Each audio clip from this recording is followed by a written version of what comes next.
nih mau nanya nih. Kira-kira cantik itu bagian dari keindahan atau indahan bagian dari kecantikan? Gimana ya? Harusnya cantik merupakan bagian daripada keindahan karena keindahan lebih luas kan. Harusnya berarti cantik ini hanyalah bagian kecil daripada keindahan. Harusnya sih begitu. Karena kalau cantik kan pasti cewek. Nah ini masalahnya nih. Masalahnya adalah standar yang diciptakan oleh manusia cantik harus putih. Nah, kenapa tuh Pak? Gue jawab. Nah ini itu dia. Gue kagak setuju tuh. Gue juga gak setuju. Anda boleh tidak setuju, tapi pasar menginginkan itu Pak. Pasar bukan kebenaran. Suara banyak belum tentu benar loh. Gini ya, gue jawab sebagai dokter ya. Semua warna kulit itu sehat.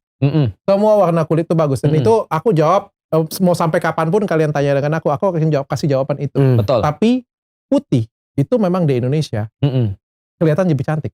Menurutku itu produk budaya. Kalau kumpul, cewek-cewek kumpul, yang kulitnya putih, itu pasti lebih mencolok. Udah jelas. Nggak setuju, karena produk budaya. Iya, kita ngomong gini dulu, Ya, oke. Cewek-cewek nih ya, cewek-cewek ya, kumpul ya. Ada satu yang kulitnya putih, bening lah kita ngomong cakep kayak.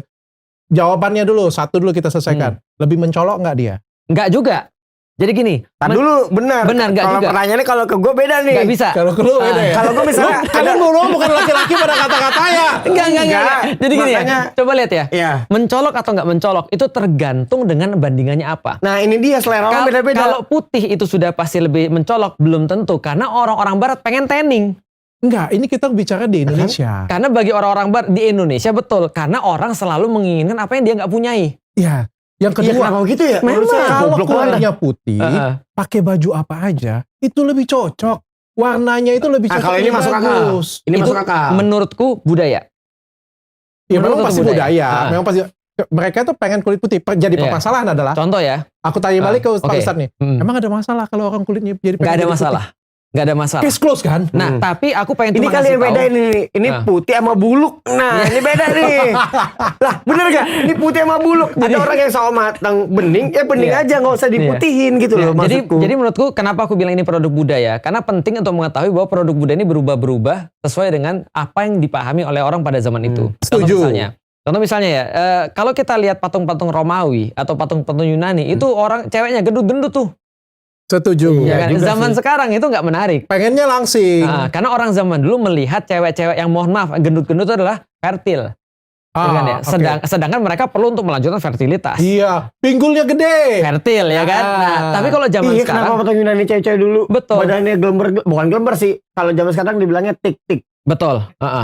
Tik-tik bukan TikTok Bahasa ya. tuh sekel lah. Iya, sekel zaman dulu loh, patung Yunani loh, bener ya? Kenapa ya? Nah itu karena cara pandang mereka. Nah cuman kalau sekarang itu ada pembahasannya how West change the world. Bagaimana Barat itu senantiasa mengubah dunia. Salah satunya adalah lewat terms. Contoh ya, kata-kata West itu pasti lebih maju daripada East. Padahal orang-orang East nggak akan terima itu. Tapi dunia zaman sekarang sudah terpengaruh dengan namanya East and West. Karena cara mereka untuk kemudian perang dingin adalah selalu mengunggulkan West daripada East. Contohnya lagi, mereka kemudian mengatakan apa? Timur Tengah apa? Timur Tengah. Kenapa Timur Tengah? Padahal itu bukan di timur loh. Itu di sebelah barat loh. Bukan di timur loh. Kenapa mereka katakan Timur Tengah? Sebelah sono Eropa. Mereka bikin terms yang baru. Termasuk terms yang kemudian mereka katakan kulit putih itu lebih pintar daripada kulit hitam. Atau kulit putih itu lebih bagus daripada orang Asia kulit sawo mateng. Aku nggak terima karena ini bentuk rasisme sebenarnya. Makanya kemudian dijadikan sebagai kemudian cara kemudian untuk indikasi senantiasa adalah putih dan segala macam.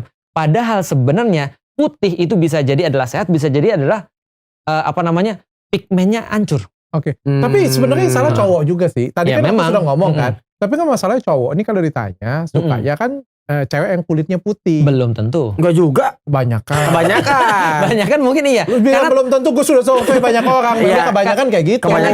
Karena sudah terpengaruh oleh budaya. Yang aku bilang tadi, East and West tadi. Sama kayak ketika ada orang mengatakan, contoh misalnya, orang Indonesia ketika ngeliat bule, itu pasti lebih hormat daripada lihat orang Cina. Orang Korea, ketika kemudian lihat orang selain Korea, mereka akan merendahkan. Gitu kan. Nah, ini adalah sebuah fakta. Artinya bias budaya itu sangat berpengaruh terhadap cara pandang orang. Betul. Nah, maka kalau orang-orang barat, pertanyaan kita, kenapa dia harus cari cewek yang hitam? Yang kayak Jawa. Betul. Sukanya. Karena dia eksotis bagi dia. Iya, bagi mereka itu eksotis. Tapi kalau di Indonesia, iya. Putih. Dan aku juga, ya karena itu ladang bisnisku juga sih. Kalian jangan ganggu ladang bisnisku. Gitu. Bagiku juga, sebenarnya aku selalu bagi dokter, aku ngomong semua warna kulit nggak jadi masalah. Tapi menjadi putih kan juga nggak salah. Nggak kan? salah. Nggak dosa kan? Iya. Yang masalah adalah ketika dia menjadikan kalau nggak putih itu berarti hidupnya kurang sempurna. Nah itu salah. Itu salah. Satu. Yang kedua yang salah adalah kalau dia pengen dapetin kulit putih dengan cara yang salah. Itu juga salah. Contohnya misalnya bleaching. Dia pakai skincare abal-abal. Iya. Mau perawatan cari gadun. Iya. Nah itu yang kalian jauh banget sih dia bleaching tapi pakai bleach gitu ya, pemutih. Bukan Pak Ustadz, jadi mau perawatan duitnya nggak ada nih. Iya, carinya dia cari gadun yang membiayai perawatan. Katakan jadi cantik itu mahal perawatannya guys. Dia harus cari om-om. Itu sekarang itu jadi salah satu opportunity loh. Jadi standar pekerjaan ani-ani. Ya ani-ani. Syarat-syaratnya adalah iPhone, cari om-om buat dapat iPhone sama buat perawatan sekarang. Sama makanya aku senantiasa bilang sama cewek-cewek adalah gini. Sebenarnya ada dua kualitas pada seorang perempuan, gitu kan ya. Orang-orang bilang ada inner beauty, ada outer beauty. Dua-duanya sama-sama penting bagiku. Karena kalian sebagai perempuan memang harus jaga semua itu. Gitu kan? Karena itu ada benefit untuk agama juga. Ketika engkau punya suami, engkau bisa menjadikan itu sebagai ladang pahala kan gitu kan ya. Hanya saja yang aku bilang sama mereka, jangan sampai kamu berpikir bahwa ketika kamu punya outer, itu kamu nggak harus mengisi innernya. Oke, itu masalah juga besar. penting. Betul, karena peradaban barat dibangun atas itu. Ketika orang-orang punya cuma fisik aja, dia bisa survive. Nah, sedangkan gimana dengan orang-orang yang so-called nggak punya fisik? Nah, itu kan kerugian bagi mereka. Nah, kita nggak membangun dunia dengan cara seperti Pak itu. Ustadz, nggak ada lagi Pak Ustadz. Aku harus garis bawain, tidak ada lagi yang namanya cewek jelek. Nggak ada lagi. Yang ada cewek kurang duit. Iya, cewek yang nggak punya duit untuk perawatan. Aku sepakat. Karena makanya, kalau dia punya duit untuk perawatan, semua jadi cantik. Emang iya gitu ya? Aku sepakat. Itu jelek itu ya. Di kamu sudah gue coret. Jelek itu karena miskin. Nggak ada duit aja. Bener. Kalau ada duit bisa semua. Lebih tepatnya nggak perawatan. Lebih tepatnya nggak Betul. perawatan. Artinya adalah apa? Artinya itu bagi orang-orang normal. Tapi kalau bagi pelakor beda lagi. Cewek nggak ada yang cakep sampai dia menikah. Iya juga sih.